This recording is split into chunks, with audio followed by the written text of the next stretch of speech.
Hi, I'm John Koprowski. I'm Dean of the Haub School of Environment and Natural Resources. I'm a Wyoming Excellence Chair and also a professor in the Haub School and in the Department of Zoology and Physiology here at the University of Wyoming.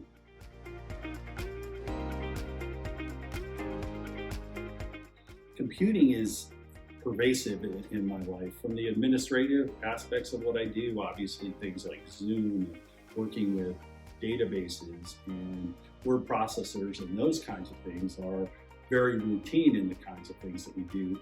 But I'm also working in international wildlife conservation, and we use computing in a number of ways there, whether it's collecting data from drones on habitats, whether it's looking at the movements of animals. We're putting GPS satellite radio collars on leopards and tigers in Nepal. We're looking at bears in Mexico. And using these kinds of technologies involve massive computing, both in the collection of data, but also the processing of data and then modeling of data. And then much of the work that we do looking at climate change and modeling ranges and distributions of animals that might occur as a result of different climate scenarios. All of those involve computing in sometimes simple, but often very complex ways. I love transporting myself to another place through the computer. Much of our field work is international: Nepal, South Africa, India, and throughout the western US and northern Mexico.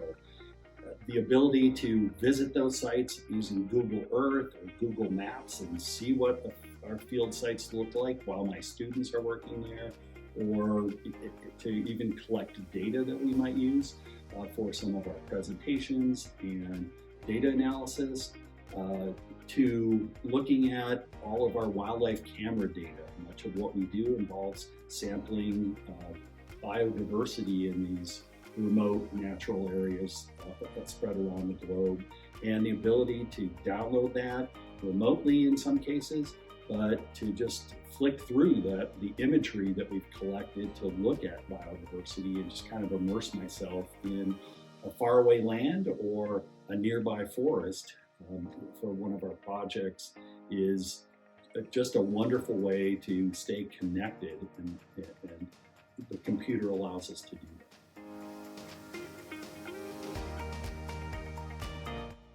Windows, enough said.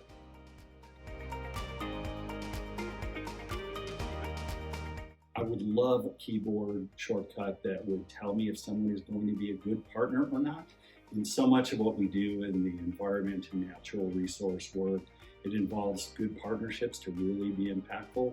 And if I could identify a good partner immediately, I would love to have that shortcut. It would save us often months of relationship building, only to find out that maybe this person isn't as committed to the impact that we hope to have. So I would love to just be able to push a button, have that shortcut. Please make it happen.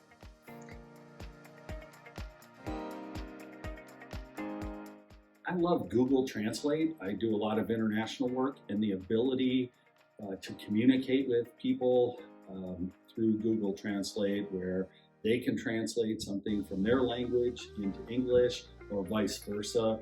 Do a lot of work in Asia where they don't use alphabets, they use characters, or they use the Cyrillic alphabet. And so the ability to find the hotel or the university building where I'm having the next meeting, or to find the place where we're going to have dinner after a long day in the field, Google Translate really facilitates the kinds of partnerships that are so critical to what we do here in the Haub School and what we do in my own research.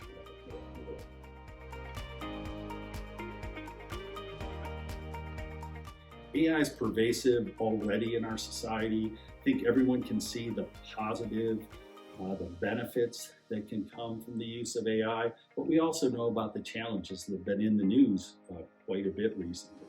But the way I look at it is this powerful perspective, this powerful technology, this powerful approach provides the opportunity for us to embrace those challenges and look at those challenges as opportunities.